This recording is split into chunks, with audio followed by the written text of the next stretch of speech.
Guess what time it is? It's time for small potatoes. Where we give you a naughty tease of our latest Patreon episode. Be sure to subscribe. Links are in the description. And then, I don't know if you remember this. I don't remember how many years ago it was. It was probably 6, 7 years ago now, maybe even 8 years, but it was well after that initial couple years of hell, where all of a sudden we got more mail. And my dad had suddenly gotten more mail at his house. And it was different. It was in smaller envelopes. It had a lot of UK and British symbolism on it. It was sent by someone, I'm convinced, adjacent. There were a few similarities. But the rest of it was, you know, in old serial killer movies where the serial killer writes a letter and he cuts out the individual letters from magazines. It was done like that. It was psycho. Psycho. These people are fucking crazy. And that on top of all these layers is kind of why I feel the way I do when someone who's been outed by these people goes to work for them. Because I'm like, do you know how vile these people are? And I don't spend a minute of my day telling the girls all these stories from way back when. It's none of their business. I don't want to worry them. I don't want to burden them with our problems. We really take that on for ourselves to deal with. And yet I'm kind of sitting there sometimes just going, are you fucking mad? Are you crazy? And then if it happens to you when you're over there, don't be surprised. You walked into the lion's den as far as I'm concerned. And yet we never fight back. We never retaliate. And I admire and envy this girl's guts to put this on the internet, to put it public like that and be like, I'm putting my foot down. I've had enough. Yeah. She's very brave. She is. And I wish we could help other sex workers or offer some sort of a solution to other people. But for us, I think we ended up choosing to live a life that we were never ashamed of our lives or what we have done in them. But we also kept things private. Some things were just for us. And I think we live a life that is very open now. And that's the piece that we've talked about before. I'll never thank them in a sentence, but in some ways, I'm glad we got to the place that we are. Because let's say my kids, for example, I'll get ahead of you. You're not going to out me. I've already spoke to them. In a relationship, I'll tell them first, you're not going to get ahead of me. So there are lessons learned, but unfortunately, not everyone can live the way we live. And that's not the dynamics for everyone's life. And I think the more we can get away from shame and stigma, because that is what keeps people silent, that is what makes it a tool for them to use against you. It's such a terrible thing when you see it actually wreck someone's life. We ended up, maybe with some traumas. I'm not going to say we went through it unscathed, but we made our way through it. And in the end, we're like, fuck it. Fuck you. You didn't damage me. We're still here. And now with a microphone, but not everyone comes out on the other end that way. And that's the people I feel for. Yeah. They pushed us right off that cliff involuntarily without consent. But we decided, land on our feet and hit the ground running. That is exactly why we have a microphone and a camera in front of our face now. There's no other parlors that would do that. But even those that have a story to tell, just like this girl, 99% of them don't put their face and their story even out there, even under their stage name. Most people just suffer in silence or just stress. There have been girls that call us in absolute panic when it's happened to them. You know, a boyfriend finds out, or sub ex coworker's mad and goes through her Facebook list and messages everybody her link to her photos or God knows what.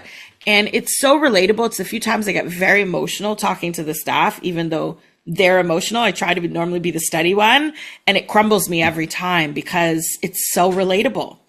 I know that fear, even if it's going to end up okay on the other side. In those moments, your everything flashes before your eyes. Some of our girls do have careers. Some of them do have children. All of them have families. It doesn't even matter if it's with some of the girls whose families know. They didn't sign up for being harassed at home. They just, and that was the one about the second round of mail that bothered me the most, is it was mailed to my father's house. And it was one thing to Google where they work, but this is long after the yellow pages and the white pages. How you're finding people's home addresses is fucking creepy. But we have a bit of power being owners. We have a presence and a reputation. We now have a microphone. I think we're able to speak out. Girls that are silent are stifled, and they don't have that. And that bothers me on a maternal level. Yeah.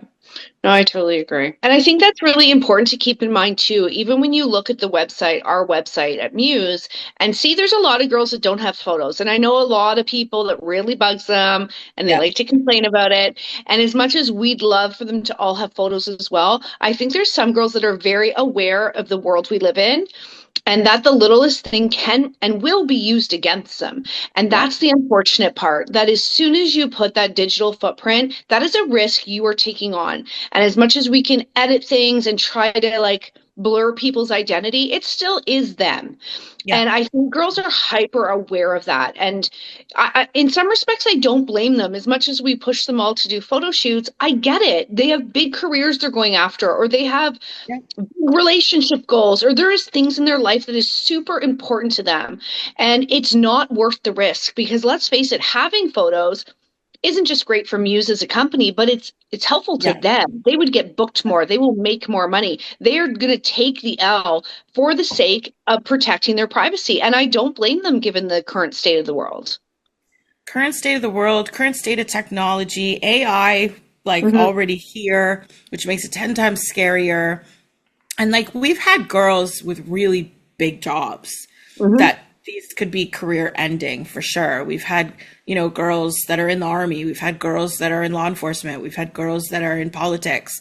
We've had girls that are public. We've some that are famous singers and actresses and things where they're already out there. So for that to be attached, it really would be a big deal. It's unfortunate. It's a big deal. If things were as progressive as I wish they were, and it wasn't stigmatized to be a sex worker, and it was actually completely okay, then it would make sense to me. It would be more the process of how Me Too changed HR. You'd be able to prosecute or pursue charges against someone, or some consequences of some kind, accountability and things like that, whether it's somebody losing their job, whether it's criminal, whether it's in small claims and financial consequences, whatever it is, you'd be able to pursue those avenues a lot easier, and prosecute those crimes and offenses if you were in the right standing of the law. But in most countries, sex workers as in existence are illegal. And therefore, how can you have, certain workers' workplace rights even when your work itself is illegal? That's like being you can't harm a drug dealer because that's bad, but selling drugs is bad. It just doesn't make sense, right? And if we had those legal protections, this is why we harp on the law. This is why we harp on voting, because it matters. I think the world has learned its lesson in 2025, how much voting fucking matters. And while most people say it doesn't affect me or I don't care, well, tariffs across the planet, it care now, right? We've all learned. So those kind of things do matter. And voting against marginalized communities makes them further marginalized, and therefore more susceptible to crime, to harms, to offenses, to abuse. And that's absolutely 1,000% what doxing is. It literally can affect a worker's safety. Now, she's a porn star. Maybe she's face in or face out. I didn't really Google her work. But either way, it is now, especially at dad's firm, how do you go to the company Christmas party? What if she was a lawyer too, or wanting to be an accountant in the firm, or whatever kind of firm it is? It's so fucked up. And the law really matters, because you literally can't put a stop to it unless that's part of why sex workers get really upset when they conflate sex trafficking with sex work, because you're not going to stop sex trafficking. Keep focusing on the consenting adults that are happy to hook. Do the things and make the laws to fix the problem instead of penalizing the people that are the victims. It just doesn't make sense. And God bless this girl for literally going forward. I think I'll say it, it's so brave, but it's even from a legal perspective, it's ballsy. She's going to lawyer the fuck up. She's going to spend money to do this. She has to. There's no free way to go about it. And that includes probably some of her sex work money. And that pisses me off on another level because that ain't why she's working. That is not Right. what that money is for. And yet now her time, her resources, her connections, and her finances are going to have to go to holding people accountable that probably knew it was wrong in the first place, that are Mm-hmm. probably sex work adjacent in the first place. And so, kettle, are you black? Like it really, it's just the ick factor is like so Mm-hmm. max to me, no matter how I think about it. Under any scenario, it gets grosser the more I think it through. Because this poor girl, I really feel for her. How many stalkers came out of this situation? You know, how many weirdos at work are now watching her content, and dad can't even feel comfortable? Like, Mm-hmm. ugh, it's You know what? just, I think there's an ick when it comes to like ugh, parents, especially because parents shouldn't be privy to naked things that their children do. That's just not to the see way the it. world's supposed to work. But I mean, if the shame and the stigma didn't exist and these people were not, like you said, already marginalized, then the perpetrators wouldn't have a card to hold because we Mhm. could be proud and we could say, yeah, I'm a porn star. Yeah, I'm a And sex worker. Yeah, I'm a dancer. But until that changes, we are giving them the card that they mhm. can hold it over our heads and it can be used against us. And that's where I think the change, the only place it can come from, is making them have no power. Because unfortunately, there's always going to be shitty people in the world, Oh really yeah, shitty people in this case. yeah. But I mean, whose dad wants to see that? Like, even if he's super proud of her, like you Yeah. said, and he knows who she is and what she does, why expose him to that content and his whole office? You're bottom of the barrel type human. I just can't. It's so gross.